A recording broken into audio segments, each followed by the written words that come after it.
అవన్నీ చూసిన తర్వాత అయితే నా ఇబ్బందులు మీకు చెప్పి మిమ్మల్ని ఇబ్బంది పెట్టను. ఎన్ని ఇబ్బందులున్నా మీ సమస్యల పరిష్కారం చేస్తామని మరొక్కసారి మీ అందరికీ హామీ ఇస్తున్నాం. 93% గెలిపించారు మా ఈశ్వరరావు గారు ఎన్డీఏ అభ్యర్థి. మిత్రపక్షంలో ఇవాళ చూస్తే ఆలోచించిన తర్వాత ఈశ్వరరావు గారు రిపోర్ట్ తెప్పిస్తే నేను కూడా తెప్పించుకున్నాను, మళ్ళీ సీటు గెలవాలి కాబట్టి. మీలో ఒకటిగా ఉన్నాడు, మంచి పేరుందంటే ఇస్తే 30,000 ఓట్లతో గెలిపించారు మీరందరూ. ఇది ఎప్పటికీ మర్చిపోలేం. పక్కనే అప్పలనాయుడు గారు ఉన్నారు, మొన్నటి వరకు కార్యకర్తగా తిరిగాడు ఇదే నియోజకవర్గంలో. నేను ఆలోచించాను, నమ్మకస్తుడు, మంచి వ్యక్తి, ఎందుకు ఎంపీగా పెట్టకూడదని ఒక కార్యకర్తను ఎంపీ చేసిన పార్టీ ఎన్డీఏ. ఇవన్నీ కూడా సాధ్యమైనప్పుడు మీ జీవితాల్లో మార్పు తేలేమా అని నేను అడుగుతున్నా. ఇప్పుడే ఎమోషనల్గా మా రామ్మోహన్ నాయుడు మాట్లాడాడు. శ్రీకాకుళం నేరుగా మీరు హైదరాబాద్ పోతే కూకట్పల్లిలో శ్రీకాకుళం కాలనీ ఉంటుంది, ఢిల్లీకి పోతే శ్రీకాకుళం కాలనీ ఉంటుంది, ఎక్కడ పోయినా శ్రీకాకుళం కాలనీ ఉంటుంది. ఆర్మీలో ఎక్కువ ఎవరు దేశాన్ని కాపాడడానికి పనిచేస్తారంటే దానికి చిరునామా కూడా మళ్ళీ శ్రీకాకుళమే. అలాంటి త్యాగాలు చేశారు. వేరే రాష్ట్రాలకు పోయి ఆ ప్రాంతాల అభివృద్ధి కోసం మీరు పనిచేస్తున్నారు. అందుకే ఇక్కడ చూశాను, మా నాయకులు కూడా రోషం రావాలని చెప్పాను. 26 జిల్లాలుంటే 26 జిల్లాల్లో తక్కువ తలసరి ఆదాయం, దీన్ని ఇంగ్లీష్లో పర్ క్యాపిటా ఇన్కమ్ అని మాట్లాడతాం. తలసరి ఆదాయం అంటే ఆ ఇంట్లో ఎంతమంది ఉంటే అంతమందికి కలిసి అంతే ఆదాయం వస్తుంది. అంటే అంత తక్కువ ఆదాయం రావడానికి ఇక్కడ ఎలాంటి కొరతలు ఉన్నాయి? తెలివితేటలకు కొరత లేదు, నాయకత్వానికి ఏమాత్రం కూడా తక్కువ కాదు. వనరులైతే వంశధార ఉంది, నాగావళి ఉంది, నిరంతరం నీళ్లు వస్తాయి, సముద్ర తీరం ఉంది, నేషనల్ హైవే ఎక్కువ ఉండే జిల్లా శ్రీకాకుళం జిల్లా. ఇంకో పక్కన గనులున్నాయి, బంగారు బండే భూమి కూడా ఉంది. ఇవన్నీ ఉన్నప్పటికీ కూడా ఇంకా వెనుకబడి ఉన్నారు. నేను అందుకని ఒక సవాలుగా తీసుకున్నా, అవసరమైతే మళ్ళీ మళ్ళీ వస్తా, ఈ జిల్లాను బాగు చేసే వరకు నేను మీకు అండగా ఉంటానని ఈరోజు మీకు మాట ఇస్తున్నా. అనేక సంక్షేమ కార్యక్రమాలకు నాంది పలికాం. కానీ సమాజంలో వెనుకబడిన వర్గాల్లో అట్టడుగునుండే కొన్ని వర్గాలు ఉన్నాయి. అందులో మత్స్యకారులు ఒకటి. మీరెప్పుడు సముద్రాన్నే నమ్ముకున్నారు. తెల్లవారుతో పోయి అర్ధరాత్రి పోయి మళ్ళీ తిరిగి రావాలంటే ఆడబిడ్డలు తిరిగి వచ్చే వరకు ఎక్కడికక్కడ గందరగోళంగా భయాందోళనలో ఉంటారు. అలాంటి జీవితం మీది.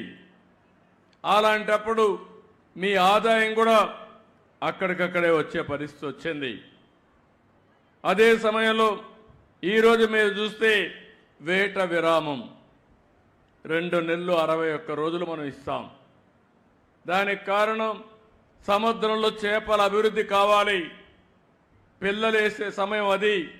ఆ సమయంలో డిస్టర్బ్ అయితే చేపే ఉండదు. కాబట్టి విరామం ఇవ్వాలనే ఉద్దేశంతో విరామాన్ని ఇచ్చే పరిస్థితికి వచ్చాం. అదే సమయంలో ఒకప్పుడు మీరు విరామం ఇస్తే, ఎందుకంటే మీరందరూ కూడా ఇప్పుడు కూడా సముద్రానికి పోతేనే మీ కడుపు నిండుతుంది. ఒకరోజు పోకపోతే ఆ రోజు పస్తే. అందుకే నేను ఆలోచించిన తర్వాత 14వ సంవత్సరం 15వ సంవత్సరంలోనే వేట విరామం సమయంలో ఆర్థిక సహాయం ఇవ్వాలని నిర్ణయించిన పార్టీ తెలుగుదేశం పార్టీ అని చెప్పి నేను మీకు తెలియజేస్తున్నా. ఆ తర్వాత ఒక 10,000 ఇచ్చారు. 10,000 ఇచ్చారు కానీ చాలా ఉపన్యాసాలు చెప్పారు. ఫిష్ ఆంధ్ర అన్నారు. 300 కోట్లు ఖర్చు పెడతా ఉన్నారు. ఏం పెట్టారో నాకైతే అర్థం కాలేదు. ఏ మత్స్యకారుడి జీవితమైనా బాగుపడిందా అని మిమ్మల్ని అడుగుతున్నా. మీకు లాభం జరిగిందా అని మిమ్మల్ని అడుగుతున్నా. ఈరోజు నాకు కష్టాలున్నాయని నేను చెప్పచ్చు కానీ నేను చెప్పను. అందుకే 1,29,178 కుటుంబాలకి 20,000 చొప్పున 259 కోట్ల రూపాయలు మీ అకౌంట్లో ఈరోజు నేను వేశానని చెప్పి కూడా నేను మీకు తెలియజేస్తున్నాను. నేను కూడా బటన్ నొక్కచ్చు, కానీ నేను బటన్ నొక్కలా. నేరుగా మీ దగ్గరకు వచ్చా, మీ సమక్షంలో మాట్లాడుతున్నా. మీ కష్టాలు నేను అర్థం చేసుకోవడానికి వచ్చాను. ఏదో వచ్చినప్పుడు ఇంత మునుపు ఉండే పాలకులు వచ్చుంటే ఇక్కడుండే మీ కొబ్బరి చెట్లు గోవిందా. ముందు కొబ్బరి చెట్లు వెళ్ళిపోయేటివి. అంటే ఒక నాయకుడు వస్తే ప్రజాహితం కోసం వచ్చినప్పుడు చెట్లు నరికేయడం, లేకుంటే ఎక్కడికక్కడ పరదాలు కట్టేయడం, అనేక సమస్యలు. ఇంకైతే కొంతమంది ఇంట్లో నుంచి బయట రానియకుండా నెత్తిన చేపెట్టడం, ఇలాంటివన్నీ కూడా నేను ఒక నెగతాళి చేయడం లేదు. కానీ నేను చెప్పేది ఏంటంటే ఎప్పుడు కూడా ప్రభుత్వం అనేది ఒక బాధ్యతగా ఉండాలి. ప్రజల ఆదాయాన్ని పెంచాలి, మీ జీవన ప్రమాణాలు మెరుగుపరచాలి. నేను విశాఖపట్నం భోగాపురం ఎయిర్పోర్ట్ ఇచ్చాను. నేనుంటే 1 సంవత్సరంలో పూర్తయ్యేది. వీళ్ళు వచ్చారు, మొత్తం మార్చారు. ఏమైనా వచ్చిందంటే రాలేదు. మళ్ళీ నేనే వచ్చి దాన్ని పూర్తి చేసే పరిస్థితి ఇప్పుడు వచ్చింది. రాబోయే రోజుల్లో ఈరోజు ఇంకొక విషయం కూడా గుర్తుపెట్టుకోవాలి. ఒకప్పుడు రామ్మోహన్ నాయుడు గారి తండ్రి ఎర్రమనాయుడు గారు కేంద్ర మంత్రిగా ఉండి శ్రీకాకుళానికి ఉద్దానానికి నీళ్లు తీసుకొచ్చారు. ఈరోజు మళ్ళీ రామ్మోహన్ నాయుడు గారి ఆధ్వర్యంలో భోగాపురం ఎయిర్పోర్ట్ పూర్తి కాబోతుంది. అది శుభ పరిణామం ఈ జిల్లాలకి.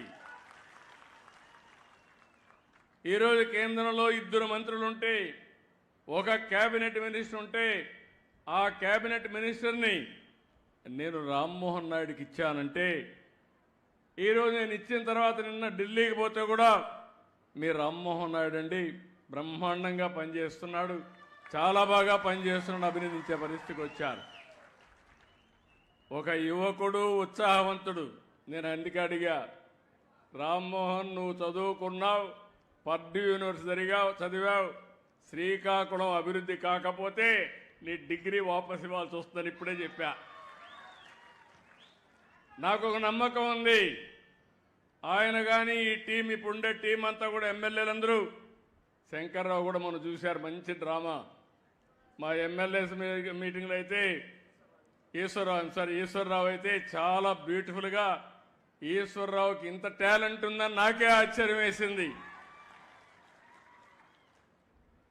అలాంటి ఇప్పుడు కూడా మీతో మాట్లాడినప్పుడు చూశారు, ఎంత కన్విన్సింగ్గా మనసు కరిగిపోయేట్టుగా చాలా మీ సమస్యలన్నీ పూసకొచ్చినట్టు చెప్పగలిగాడంటే ఒక ప్రజాప్రతినిధికి ఉండవలసిన లక్షణాలు ఇవని చెప్పి కూడా నేను మీకు తెలియజేస్తున్నా.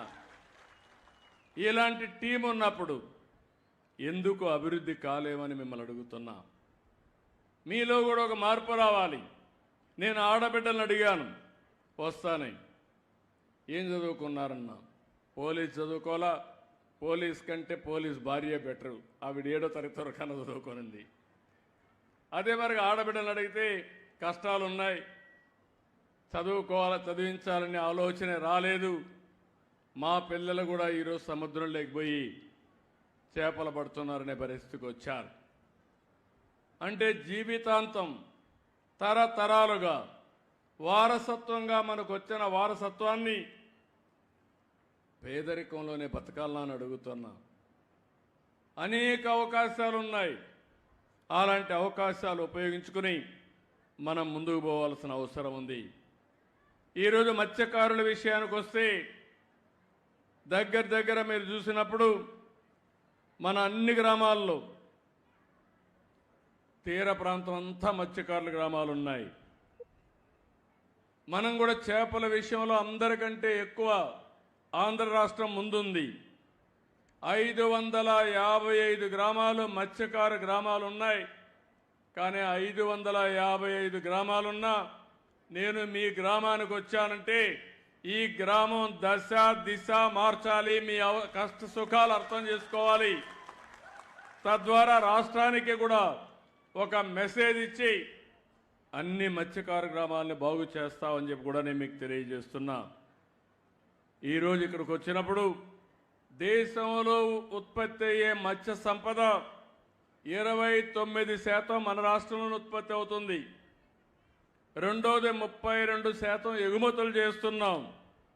55 లక్షల మెట్రిక్ టన్నులు చేపలు కానీ రొయ్యలు కానీ మనం తయారు చేసే పరిస్థితికి వచ్చాం.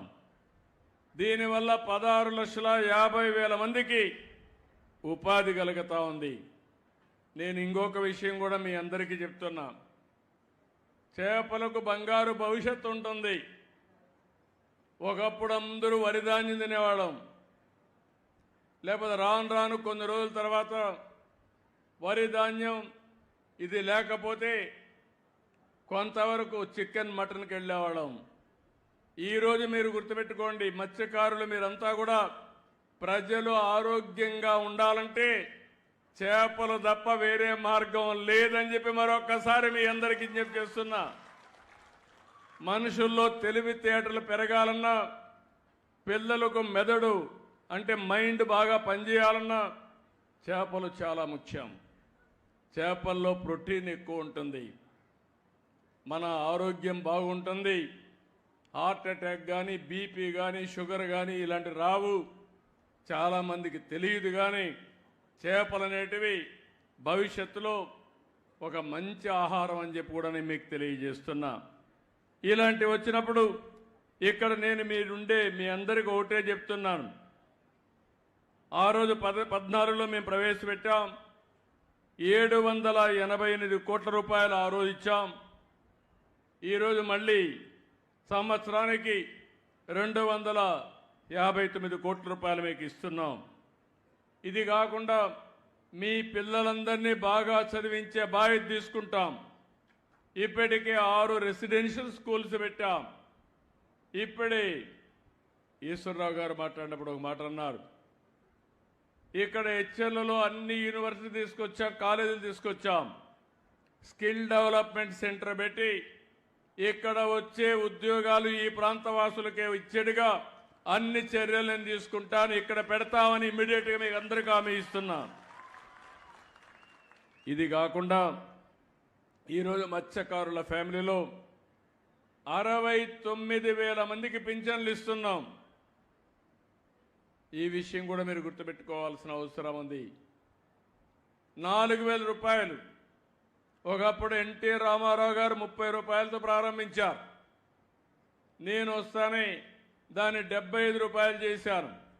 ఆ తర్వాత మళ్ళీ సీఎం అయిన తర్వాత 200 రూపాయలని 2,000 రూపాయలు చేశాం. ఇప్పుడు 3,000 నుంచి ఒకేసారి 4,000 రూపాయలు చేసిన పార్టీ ఎన్డీఏ. ఇది కాకుండా మీరు ఒకసారి చూస్తే 6,000 రూపాయలు దివ్యాంగులకు ఇస్తున్నాం. వాళ్ళల్లో కూడా 500 నుంచి 6,000 రూపాయలు పెంచాం. అది కూడా నేనే పెంచాను. ఇంకో పక్క 10,000 రూపాయలు ఇస్తున్నాం. డయాలసిస్ చేసుకున్న కిడ్నీ ప్రాబ్లమ్స్ ఉన్న వాళ్ళకి ఇచ్చాం. బెడ్కే పరిమితమైన వాళ్ళకి 15,000 ఇస్తున్నాం. దేశంలో పేదవాళ్లకు పింఛన్లు 33,000 రూపాయలు, 33,000 కోట్లు ఇచ్చే ఏకైక పార్టీ భారతదేశంలో ఎన్డీఏ ఆంధ్రప్రదేశ్. ఏ రాష్ట్రంలో ఇవ్వడం లేదు. కనీసం ఒక్కొక్క ఇంటికి 48,000 రూపాయలు సంవత్సరానికి ఇంకా ఎక్కువ వచ్చే అవకాశాలు క్రియేట్ చేశామని చెప్పి కూడా నేను మీకు తెలియజేస్తున్నా. ఇంకో పక్క మీరందరూ చూస్తే ఎవరైనా చనిపోతే ఎక్స్గ్రేషియా 10 లక్షల రూపాయలు ఇస్తున్నాం. ఇంకా కొంతమంది ఉన్నారంటే వాళ్ళందరికీ కూడా క్లియర్ చేస్తాం. అదే మార్గ లీటర్ డీజిల్కి 9 రూపాయలు సబ్సిడీ ఇస్తున్నాం. ఇంకో పక్క 23,062 బోట్లకి డీజిల్ కింద సంవత్సరానికి 50 కోట్లు ఇస్తున్నాం. ఇంకా పెంచాలి చూస్తే పెంచుతాం. నేను ఇప్పుడు చూశాను, నన్ను కొన్ని విషయాలు అడిగారు, అవన్నీ మీరు చూస్తే ఇవన్నీ కూడా ఆర్గనైజ్డ్గా చేస్తే మీ ఖర్చు తగ్గుతుంది. నేను మా డిపార్ట్మెంట్కి ఆదేశాలు ఇస్తున్నా.